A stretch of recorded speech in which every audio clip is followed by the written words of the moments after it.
Merci à Chérif Cheikh Ahmed Tidiane Chérif Diop pour toutes ces informations et comme il l'a si bien dit, nous avons le plaisir de recevoir ce soir le directeur national de l'état civil, Monsieur Aliou Ousmane Sall. Bonsoir.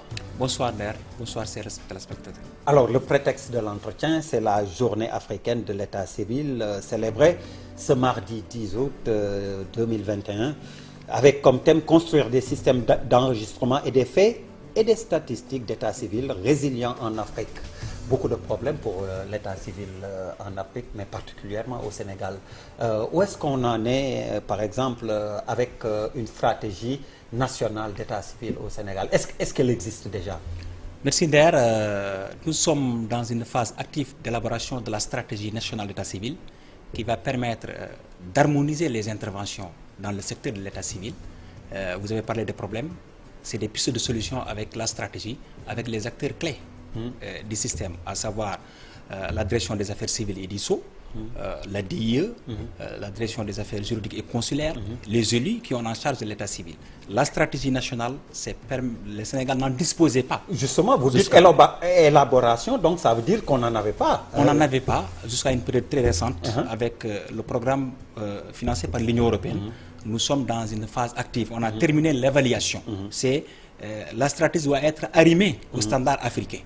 Au niveau de l'Afrique, il y a des normes à respecter pour avoir une stratégie qui prend en charge aussi bien les faits d'état civil, mais aussi les statistiques d'état civil. Oui, on va parler des faits d'état civil, comme vous les appelez, et les statistiques, vous dites. C'est quoi la différence? La différence, les faits, c'est l'enregistrement, c'est la consignation des faits d'état civil, les naissances, les décès, comme les déclarations.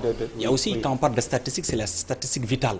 C'est les données de la population pour la planification. Chaque État a besoin d'avoir un système robuste pour pouvoir planifier. Planifier dans le domaine de l'éducation, dans le domaine de la santé, dans le domaine économique, pour parler globalement. Mais pour bien planifier, il faut avoir des statistiques fiables, comme vous avez dit. Fondamentalement. Donc on va entrer dans le vif du sujet et toucher du doigt le problème. Comment expliquer les réticences des populations à aller enregistrer, s'enregistrer ou enregistrer en tout cas leurs enfants? Quand on parle de réticence, souvent c'est d'ordre socio-culturel. Il y a des questions de réalité selon les zones socio-économiques. Il y a une question de sensibilisation pour aller vers l'enregistrement. Il y a les centres d'état civil qui ont en charge pour l'enregistrement au niveau décentralisé. Il y a l'état civil consulaire. Maintenant, pour aller vers l'enregistrement, il faut que la personne sache que d'abord c'est gratuit pendant une année. Au lieu de prendre des réseaux criminels et autres, la population, les habitants doivent savoir à la naissance, on a jusqu'à un an pour faire l'enregistrement gratuitement. Passer ce délai, qu'est-ce qui se passe? Passer ce délai, il faut un jugement d'autorisation qui permette, et ça on est en train de le faire avec les élèves. Et ça entraîne des frais. Ça entraîne des frais. Ça entraîne des frais, mais comme vous le savez, il y a une volonté politique affirmée du président de la République qui a arrimé l'état civil en priorité nationale. Et sous le pilotage du ministre Oumar Gueye, on est en train de travailler avec le ministère de la Justice qui facilite via une lettre circulaire les jugements, les audiences foraines au niveau, surtout pour les élèves. Vous l'avez dit, en période d'examen, on constate effectivement qu'il y a beaucoup d'élèves candidats qui n'ont pas de papier. C'est comme ça que je vais les appeler. Absolument. Vous savez, une personne qui n'a pas d'acte d'état civil devient apatride. Cela veut dire une personne sans une identité juridique légale reconnue par l'État. Maintenant, pour ce faire, il faut affronter ces problèmes-là. Il ne faut pas chaque année. On a eu l'année dernière 180 quelques mille élèves, dont 15 000 en classe d'examen. Ça, 180 000 oui, absolument, qui n'avaient pas d'acte d'état civil. Maintenant, il faut affronter les problèmes pour que ça ne se reproduise plus. Ça, c'est des enfants qui sont à l'école. Imagine le nombre d'enfants qui ne sont pas à l'école. Donc, il y a une volonté affirmée de l'État pour régler ce problème-là. Ça, comme je vous ai dit, c'est les audiences foraines. Parce qu'il faut faire le jugement, mais aussi faire la transcription. Souvent, ce n'est pas l'enfant n'a pas d'acte. Souvent, l'enfant a subi des problèmes pour passer à classe supérieure, pour redoubler, pour pouvoir faire l'examen. L'enfant, la famille, c'est une stratégie pour permettre à l'enfant de rester à l'école. Alors que si l'enfant, à la naissance, il y a certaines communautés, il y a certaines familles qui laissent l'enfant à l'école jusqu'en classe CM2 pour faire un jugement, pour pouvoir faire l'examen. Maintenant, ces responsabilités sont situées. D'abord, les parents. Il faut enregistrer les enfants dès la naissance. L'école. Le corps enseignant, tout ce qui est administratif et exiger, et tout, il faut exiger. ouais. Je pense que c'est extrêmement important. C'est comme ça qu'on peut régler le problème. Et avec aussi l'informatisation, nous arriverons à, une fois qu'on fait le jugement, à transcrire, à avoir un numéro qui permette à l'enfant, avec les données, de ne pas revenir demain pour subir encore... On va parler de l'informatisation, mais avant, est-ce que vous pouvez me donner un exemple de Sénégalais apatrides, entre guillemets, parce que justement, ils n'ont pas eu de papier et donc leur existence juridique... Vous avez des cas comme ça? Absolument. Au Sénégal, il y a des cas, il y a des Sénégalais, parce que bon, comme je l'ai dit... Ça doit être terrible, ça. Des adultes? Mais ce n'est pas uniquement au Sénégal. Dans oui, tous les pays de l'Afrique, bon, comme... des adultes, soit... souvent, c'est des stratégies pour la migration. La personne, par exemple, appelait telle personne pour pouvoir migrer et avoir une existence juridique légale dans un pays, change d'identité, donne l'identité d'un pays qui est en guerre, comme réfugié ou bien quoi que ce soit. Au retour, cette personne perd la plupart de l'identité. Parce que, vous savez, avec les cartes d'identité biométriques et tout, mais il y a aussi des Sénégalais qui n'ont jamais été déclarés. Ça aussi, ça existe. Donc, qui perdent une identité, qui deviennent des apatrides, mais on travaille à régulariser ces personnes-là. Parce que c'est l'obligation de l'État. Vous l'avez évoqué, l'informatisation. Où est-ce qu'on en est avec ces projets de dématérialisation? Et on voit avec le Covid, ça aurait beaucoup servi que les gens puissent obtenir à distance leur papier. Actuellement, avec le programme de l'Union européenne, qui va nous permettre d'interconnecter 696 centres d'état civil au niveau du Sénégal, mais aussi l'état civil consulaire est concerné par le programme. On a fait la situation de référence en visitant parce que si on veut régler le problème d'état civil, il faut connaître la situation qui se trouve au niveau des centres. On a envoyé des équipes dans tous les centres d'état civil du Sénégal, qui nous a permis d'avoir une situation de référence sur la gouvernance. Cela veut dire le profil des agents qui gèrent l'état civil, parce qu'il y a aussi des erreurs souvent qui conduisent à créer des problèmes pour certains Sénégalais. Une situation sur l'accessibilité. Cela veut dire cette possibilité aux Sénégalais d'avoir accès à l'état civil. Vous savez, il y a les centres d'état civil qui ont en charge de l'état civil, mais aussi il y a les auxiliaires d'état civil. Les événements se passent dans les villages, dans les quartiers, auprès des imams, auprès des clergés. Donc, on a un dispositif qui permet de notifier les événements et de les transférer au niveau des centres afin de faire un suivi pour faire l'enregistrement des faits d'état civil. Maintenant, pour la modernisation d'état civil, une fois qu'on a fait la situation, on a identifié 165 centres actuellement informatisés, soit solution informatique ou bien embryon informatisation. Il faut aller vers l'interconnexion des centres en 2021. On est en train de travailler activement avec des informaticiens, des experts sénégalais.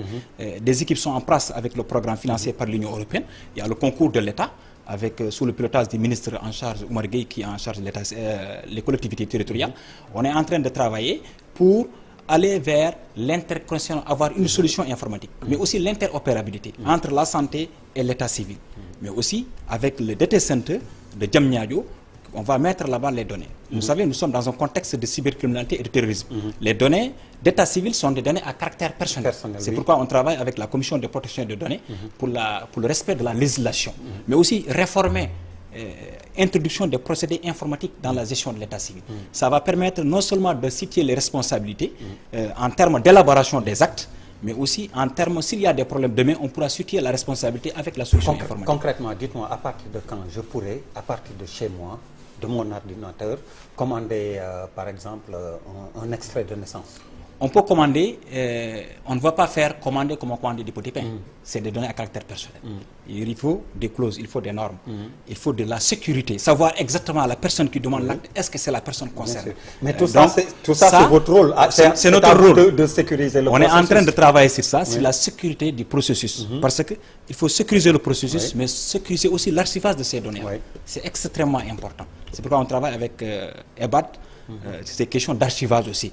Dans le transfert des données, il faut qu'il y ait la sécurité, mais aussi à partir des bornes d'une commune, avoir un acte sans se déplacer. Ça, c'est à partir de commune, on peut avoir un acte dans un centre où on s'est inscrit, que ce soit Kaolack ou bien Fatick, mais à partir de Dakar, n'importe quel centre, avoir son acte. Mais aussi sécuriser la délivrance de ces actes-là. Nous, on est en train de travailler là-dessus avec des ingénieurs en sécurité informatique et cybersécurité. Vous avez ouvert un tiroir, c'est l'archivage. Ça aussi, c'est l'autre gros problème que vous avez avec les états civils. Comment est-ce que vous allez régler ce problème? Comment est-ce que vous êtes en train justement de Oui, on est en train de régler, comme je l'ai dit, ce volet-là, on travaille avec Annabelle, qui a une expertise avérée dans la gestion de l'archivage aussi. On est en train de travailler avec des experts sur la législation, parce qu'il y aura l'archivage électronique et l'archivage physique. Voilà, l'archivage électronique, on va travailler. Mais pour si l'archivage physique, c'est ce qu'on a vu lors du journal, dans le journal de Chérif Diop, à Diourbel, c'est catastrophique. À Diourbel, j'y étais. Après l'événement, parce que comme vous le savez, quand il y a eu le problème, on s'est déplacé. Le ministre nous a instruit d'aller à Diourbel. Même les hiéroglyphes de l'Égypte sont mieux conservés. Absolument. Quand on était à Diourbel, on a fait l'état des lieux. Parce qu'ils étaient en train de déménager, il y a eu ce problème-là. On a mis à leur disposition des archivistes de la Direction nationale de l'État civil qui les ont aidés à faire le classement et la classification et l'inventaire des registres, mais surtout la reconstitution des registres. Ça, c'est fondamental. Il y a la restauration des registres détériorés, mais aussi la reconstitution des registres qui sont complètement gâtés. Ça, tout ça, c'est encadré par la législation. Et comme je vous ai dit, on a travaillé avec la ville, avec la commune de Diourbel pour régler ce problème-là. Et vraiment, ça s'est très bien passé. Alors, on constate donc que vous avez des enjeux de sensibilisation et de communication, surtout quand je vous entends expliquer tout ce qui se passe autour de l'état civil, l'archivage, la conservation. Vous avez parfaitement raison. C'est bien d'avoir un système robuste d'informatisation, des bornes, des ordinateurs, des tablettes pour faire l'enregistrement. Mais pour aller vers l'enregistrement universel, il faut sensibiliser la population. C'est la population qui est concernée. Il faut qu'elle sache d'abord que l'enregistrement est gratuit, qu'elle sache qu'elle doit enregistrer. Aujourd'hui, c'est extrêmement important et fondamental pour chaque personne d'avoir une identité légale. Mais il faut aussi la formation des officiers qui se trouvent dans ces... Comme vous le savez, il y avait toujours le maire qui vient avec sa clientèle politique, qui part avec. Alors que l'état civil est un métier. Parce qu'une fois qu'il y a des erreurs dans l'élaboration de l'acte, ça poursuit la personne toute sa vie. Donc pour éviter cela, nous allons faire des formations de cascade. Nous allons produire des capsules qui vont être disponibles pour même la masse, afin que chacun sache l'état civil. C'est quoi? L'état civil, c'est extrêmement important pour la vie d'une nation. C'est une partie de l'État. Vous êtes maire adjoint d'une commune, Boki-Diawé. Alors, dites-nous concrètement, pour ceux qui ne savent pas, comment on fait un enregistrement à l'état civil? À l'enregistrement, c'est le requérant, le parent, la maman, qui va au centre d'état civil, devant l'officier qui prend les informations, élabore l'acte, lit l'acte, constate l'acte, puis signe, donne le volet 1 aux parents, plus un acte. Le volet 1 doit être gardé et c'est gratuit. Et l'autre volet reste au niveau de la commune, l'autre volet va au niveau du tribunal, au niveau du greffe. Donc vous voyez, le système est de telle sorte que si l'acte qui se trouve au niveau de la mairie est perdu, qu'on puisse reconstruire à partir de l'acte que la personne concernée garde, ou bien au niveau du tribunal, au niveau du greffe. C'est pourquoi dans le projet, on travaille aussi dans les questions d'archivage au niveau des greffes, parce que c'est là-bas que se trouvent aussi les volets qu'on doit archiver, numériser et prendre aussi l'antériorité. Cela veut dire que les anciens registres doivent être numérisés et indexés dans la base de données. Par exemple, vous ne pouvez pas, si on met en place la solution aujourd'hui, on va tester et passer à l'échelle au niveau de toutes les communes et faire aussi l'interopérabilité, des passerelles entre les différentes solutions. Maintenant, pour les anciens registres, c'est des millions d'actes, on va les numériser. Une fois qu'on numérise, on va les indexer à la base de données, pouvoir, à partir des informations, interroger la base de données avec toute la sécurité qui est. Monsieur Aliou Ousmane Sall, merci d'avoir répondu à notre invitation. Je rappelle que vous êtes le directeur national de l'état civil, maire adjoint, comme je le disais, de Boki-Diawé. Merci donc d'avoir répondu à notre invitation. Merci à vous également, mesdames, messieurs, de nous avoir reçus chez vous. Merci, bonsoir.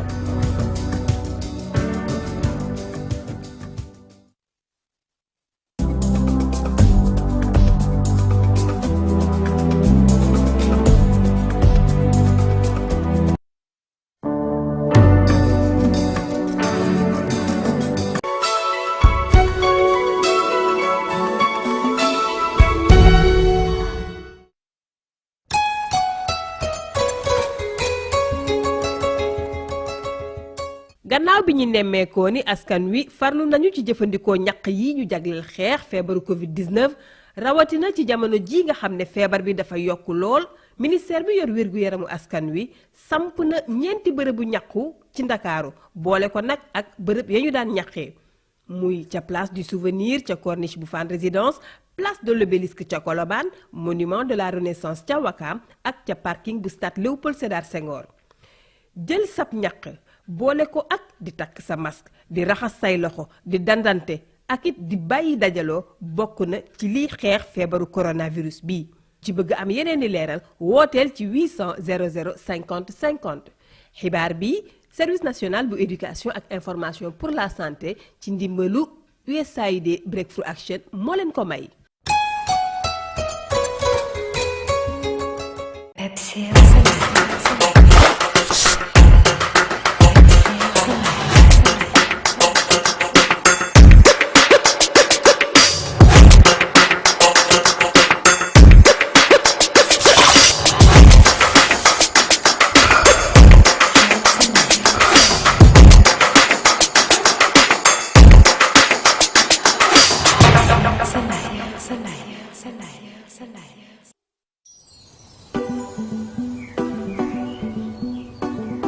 am 5 minutes d'appel yu bëri baax na